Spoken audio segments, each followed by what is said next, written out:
So now let's get into the logistics of the Davante Adams situation. Any team acquiring him, in order to execute a trade in the NFL, you have to have the salary cap space at the time of the trade. In other words, whatever reworking needs to happen to get a player under the cap, it has to occur in advance, which means the player, even if it's not one team eating money, which I don't get the sense the Raiders really want to do right now with one of the best players on their team, even if it's not eating money, the Raiders would have to restructure a deal. They'd have to find a way to adjust the contract in advance if the team does not have sufficient cap space. So that then teams could restructure other contracts, but you'd have to create the cap space at the time. You'd also have to have the cash because the guy's making $1 million a week. Oh, by the way, right now he has a legit hamstring injury. This is not Jalen Ramsey. This is not Ayuk with his neck in his back during the course of training camp. And no, TJ, don't fill in the rest of that lyric. This is an actual injury. He's out for a week or two. And so all of these things, all these different complications exist. When you have the need, quite possibly, to restructure your contract to facilitate a trade, that effectively gives a player veto power. Beyond the fact that Davante Adams, if they execute a trade someplace he didn't want to go, you just go, I'm not going.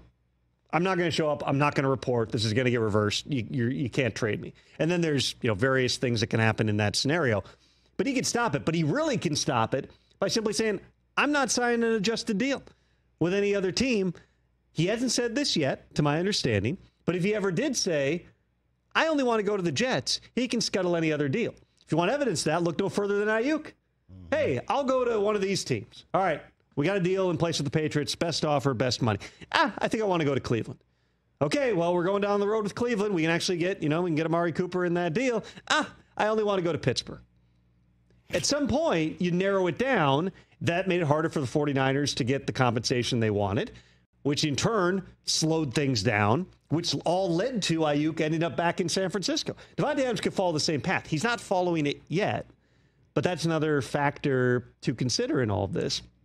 And then you've got the reality that, like, Davante Adams, I don't know super well, but I've talked to him enough times through the years. I know enough people that know him. He's a very smart, intellectual guy who understands the business. He suffers no BS. He wants to be very straight ahead, which you can imagine when people are sending him, hey, why is your head coach liking a tweet about or an Instagram post about you playing your last game with the Raiders? That might not sit particularly well. And it's something that you've got to kind of tamp down and be able to work forward here. But he's still showing up for rehab in the building. If they don't work out a trade, again, I don't view this as he's going to say, my hamstring hurts until you trade me, which we've still got month and 2 days to the trade deadline. It's November 5th. My arm. The only two things that are happening November 5th in the NFL in the world. So you've still got time, but I don't anticipate this is a situation where if he doesn't get traded, he's just never going to play again. He cares too much about legacy. He cares too much about the game. He likes the fact that every year, regardless who the quarterback is, regardless where he's playing, he gets his 100 catches and 1,000 yards. I think ultimately, if Davante Adams is not traded, he does play for the Raiders and goes back there. There's different levers that can be pulled. Those levers have not been pulled yet, other than telling the team, hey, I prefer, not demanding, I prefer to be someplace else. And the team, knowing that ultimately they were probably going to get to this spot, if the Raiders were 6-2 at the trade deadline, maybe you're not trading them. Maybe you're going, you know what, we got a chance to do something special. And maybe Davante, depending on how things are going, maybe he doesn't want to be traded. Probably a little bit at that point. Yeah. But right now, they're a 2-2 team that's been up and down, to say the least. You beat the Ravens in Baltimore in week 2. You come back and you get blasted by Andy Dalton and the Panthers at home in the home opener in week 3. Then week 4, you got no Davante. He's on the sideline. He's wearing Raiders gear. This isn't Ayuk showing up wearing non-logoed clothing. And you just kind of play this ugly game and you find a way to get a win. They could turn it around. And maybe that drives some of, the way they're looking at this. The Raiders right now, though, have no reason, A, to give away the player for, some late round draft pick. There's just no reason to do it. And B, they don't have necessarily a urge to simply say, okay, we're going to trade you wherever you want to go, regardless of the compensation. So as much as everybody wants resolution, as much as this is the lead story on every sports talk show across the country right now, you may be waiting into early next week. Now, I would also say, if this phone rings, and it's one of several names, I may have to take it, and you guys may have to carry the show for a few minutes. I'm here till Tuesday. Oh, that'd be great. So we may have that moment that comes. But this is it's a much more complicated situation than simply saying Davante Adams wants to go to the Jets. He's going to be traded to the Jets by next week. Could happen. In fact, I'm not big on prognosticating. My job is just to tell you the information. I would say, if I had to guess, like an educated guess how this ends, I'd say Davante Adams sometime in the next 33 days ends up with the Jets. But I don't know that. It's not a done deal. It's not advanced that much. There's connected parts here, too, in terms of there's some teams who, listen, if you pay down the salary, we'll give you a lot more.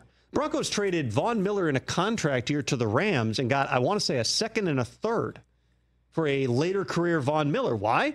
They basically paid his whole salary. And Von went out and played really well with the Rams, won a Super Bowl, and then ends up in Buffalo on one more monster contract, which to this point, based upon injury, the fallout of injury, now a 4-game suspension, has not really worked out for Buffalo. But it is possible to get more. The Raiders, though, knowing how cash-conscious the organization is, what they traded for Davante a couple of years ago, the idea that they're going to go, well, we'll pay the whole salary just to get a second-round pick, it's probably an oversimplification, too. Listen, Tom, all this sounds great and all, but let's talk about the one thing that matters.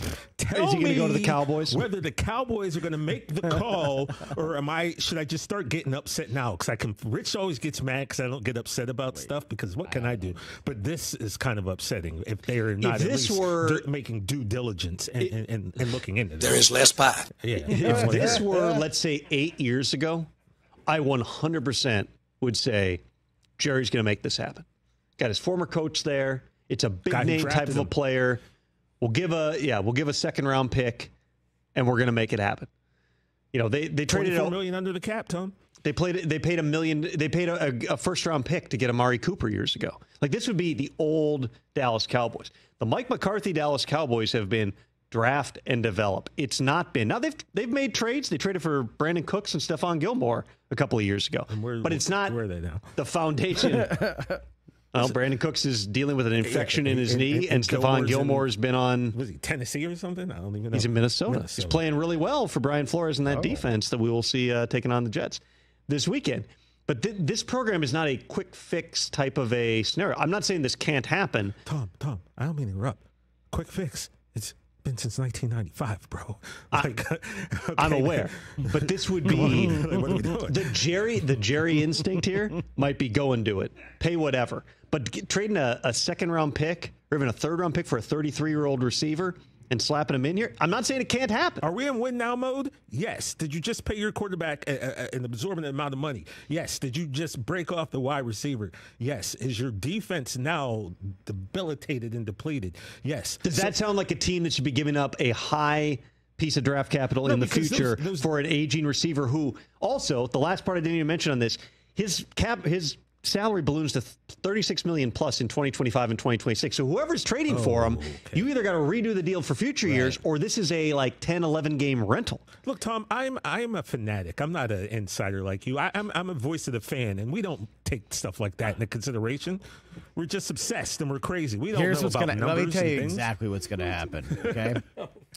Jacoby Brissett, sadly, is going to go down sometime in the game on Sunday. Why Drake May's going to Drake May's going to get out there and show everyone why he's the number 3 pick in the behind draft. The practice squad and how center, awesome he's going to play, right? And then all of a sudden, Davante Adams is going to go, I'm going to go there and be the number 1. Davante ultimately. Bratman, sorry, who is going to do that? Who?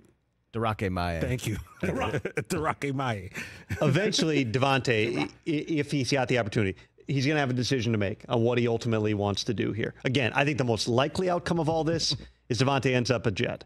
We're not there just yet. Catch the Rich Eisen Show every single day on the Roku Channel, 12 to 3 Eastern, for free.